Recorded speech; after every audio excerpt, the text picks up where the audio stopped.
তাদেরকে ঐক্যবদ্ধভাবে প্রতিহত করবে। অশ্লীল মনোধারার একটি শিক্ষা ব্যবস্থা এই দেশের মানুষের উপর চাপিয়ে দেওয়া হয়েছে। ছাত্রদল সহ সকল ইসলামী মূল্যবোধের দল সমূহকে জাতীয় ছাত্র ঐক্য গড়ে তোলার আহ্বান জানাচ্ছে এবং সমাজতন্ত্রের নামে ইসলাম এবং একাত্তরকে মুখোমুখি দাঁড় করিয়ে দেওয়া হয়েছিল। সংবিধান কর্তৃক বাংলাদেশকে একটি ইসলাম বিমুখ এবং ইসলাম বিদ্বেষী রাষ্ট্র হিসেবে তারা প্রতিষ্ঠিত করতে দিয়েছিল। আপনারা জানেন, জাহাঙ্গীরনগর মুসলিম বিশ্ববিদ্যালয় থেকে মুসলিম শব্দ বাদ দেওয়া হয়েছিল। বাংলাদেশের বিশ্ববিদ্যালয়গুলোর মনোগ্রামে রব্বি জিদনি ইলমা এই শব্দকে উঠিয়ে দিয়ে শিক্ষা ব্যবস্থা এবং শিক্ষাঙ্গনকে ইসলামের বিপরীত মুখে দাঁড় করিয়ে দেওয়া হয়েছিল।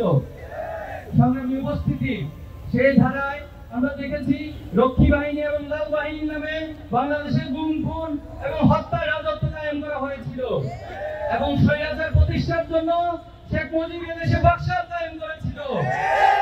কিন্তু ৭৫ পরবর্তী বাংলাদেশে যখন দ্বন্দ্ব বিক্ষুব্ধ এবং অস্থির পরিস্থিতি বিরাজ করছিল, যখন ছাত্র সমাজ জাহিলিয়াতে নিমজ্জিত হয়ে ইসলামের আলোয় আলোকিত হওয়ার জন্য রাস্তা খুঁজতেছিল, তখনই ইসলামী ছাত্র শিবিরের আবির্ভাব ঘটেছিল বাংলাদেশে।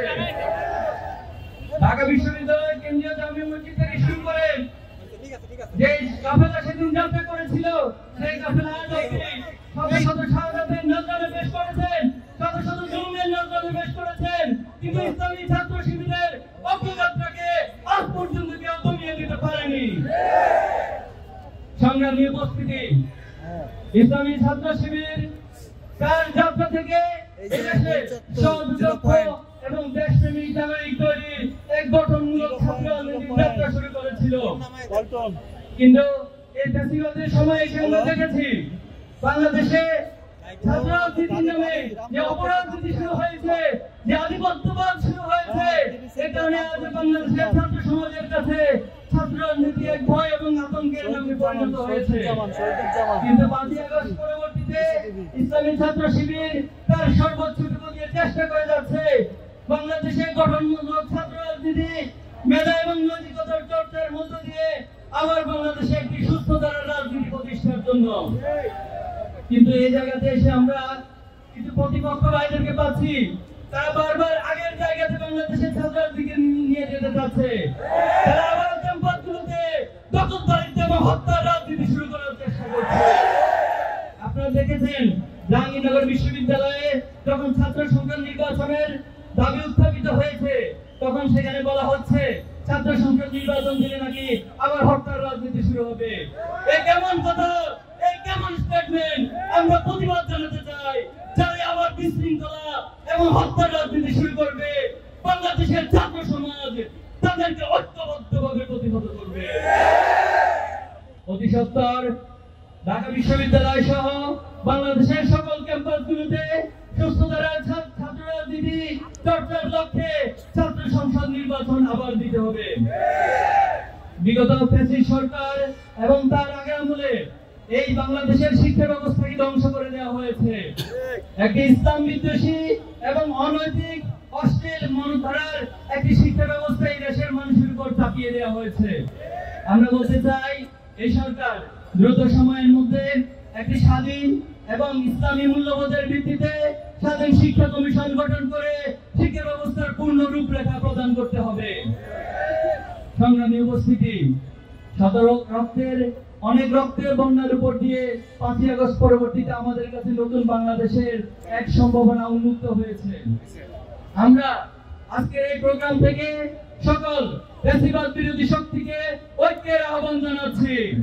আমি নাম ধরে বলতে চাই, যারা অতীতে ফ্যাসিবাদের বিরুদ্ধে লড়াই করেছে, ছাত্রদল সহ সকল ইসলামী মূল্যবোধের দল সমূহকে জাতীয় ছাত্র ঐক্য গড়ে তোলার আহ্বান জানাচ্ছি।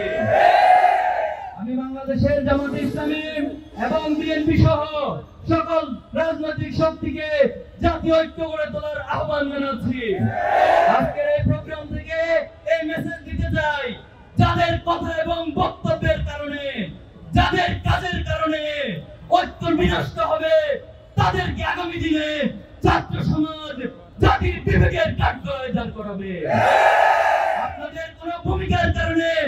যদি ফ্যাসিবাদ আবার মাথা ধরে দিয়ে উঠে, যদি আবার ফ্যাসিবাদ পুনর্বাসন হওয়ার সুযোগ পায়, তাহলে ছাত্র সমাজ ফ্যাসিবাদের যে পরিণতি করেছে আপনাদেরকেও একই পরিণতি বরণ করাবে। ফ্যাসিবাদ আজকে বিদেশে পালিয়ে আমাদেরকে ধমক দেয়, আমাদেরকে হুমকি দেয়, আমাদেরকে ভয় দেখায়। আমরা কি ভয় পাই? আমাদেরকে ভয় দেখিয়ে শয়তান নিজে তো পালিয়ে যায়, এবং বাংলাদেশের ফ্যাসিস্ট আমাদেরকে ভয় দেখিয়ে পালিয়ে যেতে বাধ্য হয়েছে। আমরা পৃথিবীর কোন রক্তচক্ষুকে ভয় করি না, আমরা আল্লাহ তাআলা ছাড়া পৃথিবীর কোন শক্তিকে ভয় করি না। আমাদেরকে ভয় দেখাতে আসবেন না। আমরা শহীদের প্রজন্ম, আমাদের এই রক্তে শহীদের রক্ত প্রবাহিত হয়। শহীদ মালিক থেকে শুরু করে, শহীদ সাব্বির থেকে শুরু করে, মীর কাসেম আলী থেকে শুরু করে, শহীদ আবু সাঈদ সহ সকল শহীদের রক্ত আমাদের দেহে প্রবহমান। এজন্য আমরা সবসময় নিজেদেরকে শহীদ মনে করি। যারা নিজেদেরকে শহীদ মনে করে, সেই প্রজন্মকে পৃথিবীর কোন শক্তি দমিয়ে রাখতে পারবে না, ইনশাআল্লাহ। সংগ্রামী উপস্থিতি, আমরা একটি সুন্দর বাংলাদেশ গড়তে চাই। ইসলামী ছাত্র শিবির সেই সবার বাংলাদেশ গড়ার লক্ষ্যে সৎ, দক্ষ এবং দেশপ্রেমিক নাগরিক দলের যে মিশন, সেই মিশন আজ পর্যন্ত অব্যাহত রেখেছে। আমাদের জন্য এখনো শহীদ পরিবারের মায়েরা চোখের পানি ফেলে আমাদের জন্য দোয়া করে। দেশ বিদেশে অনেক ভাইরা এই কাফেলার জন্য দোয়া করে।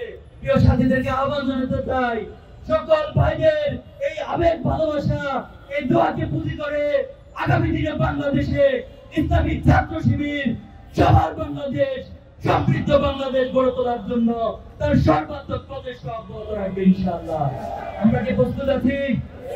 ইনশাআল্লাহ আমরা আমাদের মেধা, যোগ্যতা সবকিছুর মধ্য দিয়ে, আল্লাহর সাহায্যের মধ্য দিয়ে এই বাংলাদেশকে সমৃদ্ধ বাংলাদেশ গড়ে তুলব। আল্লাহ আমাদের সহায় হন। নাসরুম মিনাল্লাহি ওয়া ফাতহুন করিম ওয়া বাশশিরিল মুমিনিন।